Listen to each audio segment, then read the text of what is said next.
السلام عليكم ورحمة الله وبركاته. أهلا وسهلا بكم في يوميات وأكلات فاطمة. ما تنسوش اللايك والاشتراك لو أول مرة تشوفوا القناة. يلا كده نبدأ روتيننا البسيط. أول حاجة كده بنسمي الله وبنصلي على سيدنا النبي، اللهم صل وسلم عليك يا حبيبي يا رسول الله. النهاردة يومنا بسيط ولطيف وهنبدأ بتحضير أكلة حلوة، يعني روتين سهل وخفيف كده. تابعوا معانا الفيديو للنهاية وإن شاء الله هينول إعجابكم. اول حاجه كده يا جماعه، الميه انا بخاف منها انها تقطع، وانها بتقطع في اي وقت وبتكون شديده خالص. فاول حاجه كده هبتدي بيها هعبي الكولمون. كده بسم الله الرحمن الرحيم هنملي الكولمون ميه. الفيديو ده يا جماعه اول فيديو ليا على القناه، اتمنى كده تشاهدوه للنهايه، واتمنى ان شاء الله انه ينول اعجابكم وتشتركوا كده في القناه. يا ريت تدعموني بلايك وتنوروني. بعد ما مليت الكولمون كده كان في شوية أطباق كانوا على الصينية والكوبايات دول، فقلنا ناخدهم كده أول حاجة برضو خوفا من ان المية، والله يا جماعة بتكون المية نازلة شديدة خالص خالص، وفجأة كده تلاقي المية اتقطعت، حتى لو فتحت الموتور أحيانا ما بنلاقيش مية خالص. فالحمد لله. اول حاجه كده بنشطف الكوبايات وهندعك كام طبق اللي في الحوض دول. طبعا الحوض بسم الله ما شاء الله، يعني حوض المواعين ده بيتكاثر، يعني بتغسلي الحاجات اللي فيه بتدي ظهرك كده ترجعي تلاقي فيه مواعين تاني اتلمت. بس الحمد لله على كل حال. ربنا يدينا الصحة كده ونعمل حاجتنا وما نحتاجش لأي حد. اللهم صل وسلم على سيدنا محمد.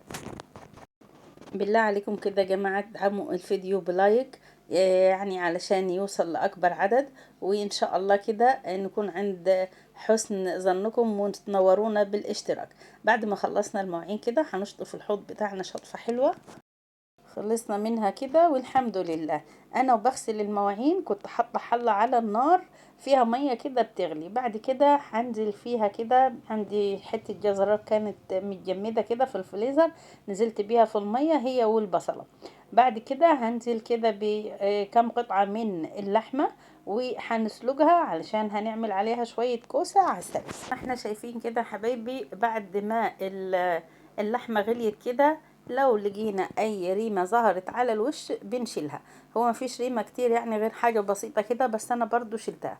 بالنسبة للبهارات اللي هضيفها كده، معايا هنا كم فلفلاية حب، وشوية ملح ده طبعا حسب ذوقك، وربع معلقة صغيرة من السكر، واللي عامل زي الكمون الاخضر ده روزماري مجفف.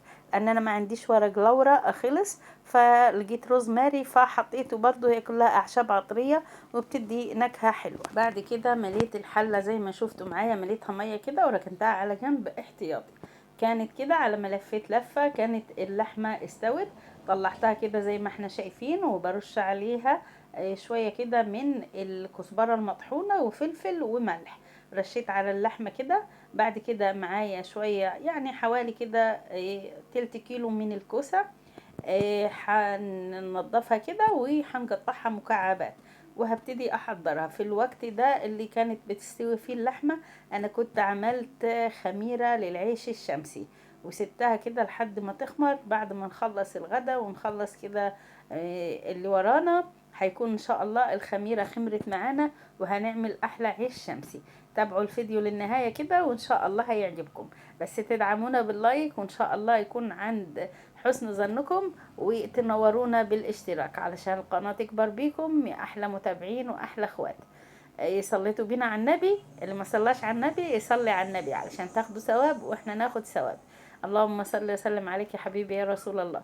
كمان يا جماعة طال ما بنشتغل في البيت لازم كده يبقى ذكر ربنا على لساننا ونصلي على النبي عليه الصلاة والسلام، لأن الحاجة الوقت بيفرق معانا. جربيها وانتي هتحسي بالفرق. الحاجة بتخلص معاكي بسرعة من غير تعب من غير وقت من غير مجهود، يعني سبحان الله بيبقى الوقت فيه بركة، وفي نفس الوقت الحاجة بتخلص معاكي كده من غير ما بتحسي بيها. بعد ما قطعت الكوسة كده هعمل لها بصلاية يكون كده حجمها متوسط، وهقطعها بعد كده هنشوحها في الحلة زي ما هتشوفوا معايا. حلة كده حطيت فيها معلقة من السمنة البلدي ونزلنا كده بالبصلاية.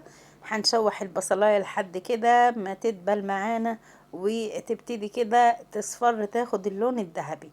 بعد كده معايا نص الفلفلايه الحامي ده، اللي بيحب الاكل سبايسي بنضيفها له، ما بيحبش خلاص ما بنضيفهاش. احنا هنا بنحب نحطها كده، مش في كل الاكل يعني، في اكلات معينة. قطعت الفلفلاية كده وهشوحها مع البصل. بعد كده هجيب الكوسة اللي انا عملتها مكعبات. هنا بقول لكم الطاسة دي فيها شوية زيت، هعمل فيها شوية الرز دول يعني حوالي كده كوباية الا ربع. اللهم صل وسلم على سيدنا محمد. بعد ما شوحنا كده البصل والفلفل، هننزل كده بمكعبات الكوسة برضو على البصل والفلفل. برضو هقلبهم كده اشوحهم مع بعض علشان الكوسة كده تتطعم وتاخد من نكهة البصل قبل ما نضيف الصلصة. اللهم صل وسلم عليك حبيبي يا رسول الله. فين اللايك بتاعك انت وهي؟ انا ما شايفاش لايكات لحد دلوقتي. يلا لايكات حلوة كده زي قلوبكم. وهنا في نفس الوقت انا وعلى البوتاجاز بشوح حبة الرز دول، ولحد كده ما هيصفروا. بعد كده اضيف عليهم معلقتين كبار من الشعرية. الاكل انتي بتعمليه كده بمزاج رايق وبنفس، يعني بيطلع زي العسل وزي السكر. مهما تكون الاكلة بسيطة، حتى لو شوية بطاطس محمرة، او حتى لو هي حبة كده ملوخية جرداحي. هنا الصلصة دي انا كنت مفرزاها، نزلت بيها كده على الكوسة. هي ما فيش حاجة كده وهي هتفك مع حرارة الكوسة والبصل، هتفك اهو زي ما احنا شايفين. هنا بقول لكم الرز يعني يا دوبك كده اصفر، خد لون ذهبي. نزلت عليه كده ب3 معالق كبار من الشعرية. هشوحهم كده، واول ما لونهم يصفر هطفي من عليهم النار وهبعدهم من على العين السخنة. ليه هعمل كده؟ علشان حرارة الرز تهدى، علشان لما انزل عليه بالشوربة ما يقولش كده تش ويطلع دخانة كتير. بعد كده هنصفي حبة شوربة يعني من الشوربة بتاعت اللحمة، وهننزل بيها كده على الكوسة. لو ملاحظين الطماطم كده فكت شوية معانا. اللهم صل وسلم على سيدنا محمد. شايفين الشوربة يا جماعة؟ يعني ريحتها تحفة. وشايفين بيضة علشان اللي حاطين فيها الفلفل حب.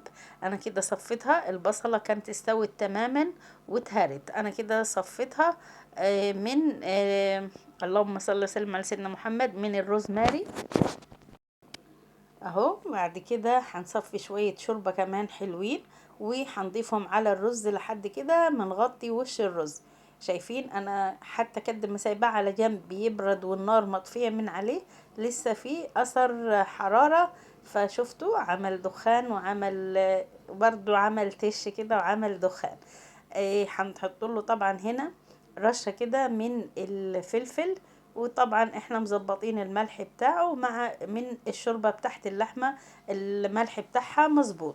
بعد كده غطيناه وخليناه على نار هادية خالص. بالنسبة للكوسة اللي ضفتها لها دي ربع معلقة صغيرة كده من السكر علشان حموضة، رشة السكر دي علشان حموضة الطماطم. شايفين يا جماعة؟ لسه جايله لكم حوض المواعين، لسه يا دوب بتدي ظهرك كده وبيتكسر. انا ما طلعتش من المطبخ علشان ادي ظهري اصلا. الحمد لله رب العالمين. الحلة دي اللي كانت فيها شوربة اللحمة، انا صفيت كده شوية الشوربة اللي كانوا فيها وعلى الحوض على طول، وشغلنا الغسالة اليدوية اللي ربنا مدهنا الحمد لله وغسلناها. يعني طالما انت واقفة كده في المطبخ وعندك دقيقتين 3 يسمحوا انك تشطفي الطبق او الحلة اللي في الحوض، اشطفيهم ما تخليهمش علشان ما يكتروش عليكي. وعلى ما هتخلصي الغدا هتطلعي كده والحوض بتاع المطبخ فاضي، يا دوب تحضري كده الطبقة اللي انت هتغرفي فيها الاكل. تقريبا الاكل كده كله استوى. شايفين الرز بسم الله ما شاء الله متفلفل ويتعد بالواحدة. شايفين؟ انا هنا في النص كنت حطيت طاسة تاني وحطيت كده فيها اللحمة بحمرها، والكوسة كده استوت. انا خلاص هطفي من على الكوسة كمان وحسيبهم كده شوية يهدوا وبعدين نغرف علشان الغدا. وهنا يا جماعة كان الحاج صاحب البيت رجع من الشغل وجاب لنا معانا البطيخه اللي انتوا شايفينها دي. البطيخه حلوه كده شكلا، بس من جوه مش حمرا، يعني الحمار اللي هو اهو زي ما انتوا شايفين. علشان كده الواحد ما يحكمش بالشكل الحاجه من بره، ومن جوه بيكون شكل ومن بره شكل. انتوا شايفين شكلها كده، هي حمرا بس مش الحمار اللي هو. وكمان هي مش مرملة، والطعم بتاعها يعني هي الى حد ما مش مسخة خالص، بس فيها نسبة سكر. تقطعها كده وحطها في التلاجة تبرد علشان بعد الغدا ان شاء الله نحلي بيها. اما بالنسبة للنص التاني بتاع البطيخة، علشان يفضل معاكي طازة، غطيه كده بكيس او استرتش. والحمد لله كانت غدينا كده وشطبنا برضو الكام طبق اللي احنا اتغدينا فيهم. وبعد كده عجنت العيش زي ما احنا شايفين. اللي شفتوه المقطع اللي قبل ده، العيش ما كانش لسه خمر، لكن هنا شايفين شكله بسم الله ما شاء الله كان خمر كده وارتفع معانا. سخنا الفرن بتاعنا وابتدينا نخبز العيش. يلا كده لايك حلو لاختكم وهي بتخبز العيش ده. العيش هنا استوى وطالع معانا بسم الله ما شاء الله زي ما انتوا شايفين. احنا بنحب العيش كده يكون يعني احمر زيادة. حوريكم كده شكله من جوه. والله العيش شكله يفتح النفس، يعني يتاكل حاف يا جماعة. صح ان العين بتاكل قبل البوج. شايفين شكله ولا ريحته؟ بسم الله ما شاء الله. ريحة الخبيز في البيت خير. شايفين يا جماعة كده، ده حال الصالة بعد ما خلصنا الخبيز. ده حال الناس اللي هي ساكنة في شقق كده حاطة فيها الفرن بتاع الخبيز. ربنا يوسع علينا وعلى الكل يا رب العالمين. هنبتدي كده نروج الدنيا دي كلها، وفي غمضة عين كده هننضف الصالة وهنكنس الردة. ربنا يوسع علينا وعلى الكل يا رب. اللهم امين. انا هنا كنست شوية الردة وهلمهم، وبعدين هأكنس الصالة من اولها لاخرها، علشان بس الردة ما تمليش المكان كله. اهو زي ما احنا شايفين. يا سلام يا جماعة، الواحد حتى لو النظافة كده على الوش وبسيطة خالص وترويج على الماشي، والله بتكون مريحة للنظر ومريحة للنفسية.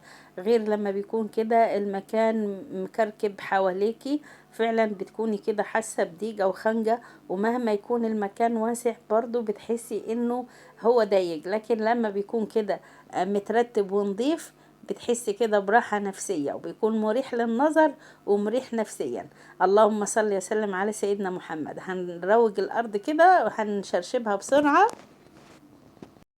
فعلا المكان لما بيكون متكركب من حواليكي، حتى لو مش متعصبة ومحدش معصبك، بتتنرفزي من المنظر اللي انت شايفاه. شايفين يا جماعة؟ اللهم صل وسلم على سيدنا محمد. المنظر فعلا مريح للنفسية ومريح للنظر. بعد كده العيش الشمسي كان برد معايا هنا تماما. لا هبتدي كده اشيله اعبيه في اكياس. شايفين شكله بسم الله ما شاء الله طري زي الاسفنج. لو عاوزين طريقة العيش الشمسي من الألف للياء اكتبوا لي في الكومنتات، أو أي نوع من المخبوزات. لو انتوا حابين أي نوع من المخبوزات اكتبوا لنا في الكومنتات وإن شاء الله نعمله معاكم. شايفين العيش بسم الله ما شاء الله عامل زي الاسفنج كده، طري وهايش من جوه وخمران وشكله يفتح النفس. ما تنسونيش في اللايك واعملوا مشاركة كتير للفيديو، وإن شاء الله أكون ضيفة خفيفة عليكم. أشوفكم في الفيديو القادم إن شاء الله. السلام عليكم.